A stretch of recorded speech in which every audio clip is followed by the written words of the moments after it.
യാഷ് നായകനാകുന്ന ടോക്സിക് എന്ന ചിത്രത്തിന്റെ ടീസർ പുറത്തിറങ്ങിയതോടെ സിനിമാ ലോകത്തും സോഷ്യൽ മീഡിയയിലും ചർച്ചകൾ ചൂടുപിടിക്കുകയാണ്.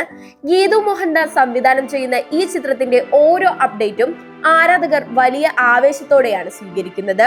എന്നാൽ യാഷിന്റെ ജന്മദിനത്തോടനുബന്ധിച്ച് പുറത്തിറങ്ങിയ ഇൻട്രോ വീഡിയോ ആരാധകരെ ആവേശത്തിലാക്കുന്നതിനൊപ്പം വലിയൊരു വിഭാഗത്തിനിടയിൽ വിവാദങ്ങൾക്കും വഴിവെച്ചിരിക്കുകയാണ്. പ്രധാനമായും ചിത്രത്തിലെ ഒരു സെക്സ് രംഗമാണ് വിവാദങ്ങൾക്ക് ആധാരം. കാറിനുള്ളിൽ യാഷ് അവതരിപ്പിക്കുന്ന റായ എന്ന കഥാപാത്രവും ഒരു നടിയും തമ്മിലുള്ള ഇന്റിമേറ്റ് രംഗം ടീസറിൽ ഉൾപ്പെടുത്തിയതാണ് വിമർശകരെ ചൊടിപ്പിച്ചത്.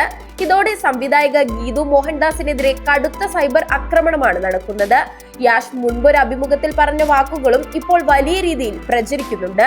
തന്റെ മാതാപിതാക്കൾക്കൊപ്പം ഇരുന്ന് കാണാൻ ബുദ്ധിമുട്ടുള്ള ഒരു രംഗവും താൻ സിനിമയിൽ ചെയ്യില്ല എന്നായിരുന്നു യാഷിന്റെ പഴയ നിലപാട്. ഈ നിലപാടിൽ നിന്ന് താരം പിന്മാറിയോ എന്നും സിനിമയുടെ വാണിജ്യ വിജയത്തിനായി ഇത്തരം രംഗങ്ങൾ ആവശ്യമാണോ എന്നുമാണ് സോഷ്യൽ മീഡിയയിൽ ഉയരുന്ന ചോദ്യങ്ങൾ. ഈ രംഗത്തിൽ യാഷിനൊപ്പം അഭിനയിച്ച നടി ആരാണെന്ന കാര്യത്തിലും വലിയ ആശയക്കുഴപ്പങ്ങൾ നിലനിൽക്കുന്നുണ്ട്. ആദ്യം യുക്രൈനിയൻ നടിയായ നതാലി ബെന്നാണ് ചിത്രത്തിനുള്ളിലുള്ളത് എന്ന് ആരാധകർ കണ്ടെത്തിയിരുന്നു. നതാലി തന്നെ ഈ ടീസർ ഇൻസ്റ്റഗ്രാമിൽ പങ്കുവെക്കുകയും ആരാധകരുടെ സന്ദേശങ്ങളോട് പ്രതികരിക്കുകയും ചെയ്തതോടെ ഈ നിഗമനം ശരിയാണെന്ന് എല്ലാവരും ഉറപ്പിച്ചു.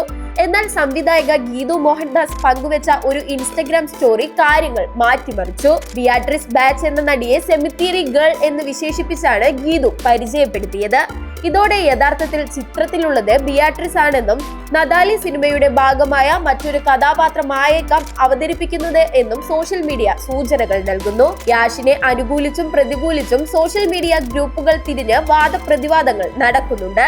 തന്റെ സ്ഥിരം ശൈലിയിൽ നിന്ന് മാറി ഗ്രേ ഷെയ്ഡുള്ള കഥാപാത്രത്തെ അവതരിപ്പിക്കുന്നതിന്റെ ഭാഗമാകാം ഈ മാറ്റം എന്ന് ഒരു വിഭാഗം വാദിക്കുന്നുണ്ട്. എന്തായാലും സിനിമ തിയേറ്ററുകളിൽ എത്തും മുമ്പേ ടോക്സിക് എന്ന പേര് സൂചിപ്പിക്കുന്നത് പോലെ തന്നെ സോഷ്യൽ മീഡിയയിൽ വലിയ അസ്വസ്ഥതകളും അതേസമയം വലിയ പ്രതീക്ഷകളും സൃഷ്ടിച്ചു കഴിഞ്ഞു. എന്തായാലും ഇറങ്ങും മുമ്പേ സോഷ്യൽ മീഡിയയിൽ ചിത്രം ഏറെ ചർച്ചയായി കഴിഞ്ഞു. ഇനി ബാക്കി കണ്ടറിയാം.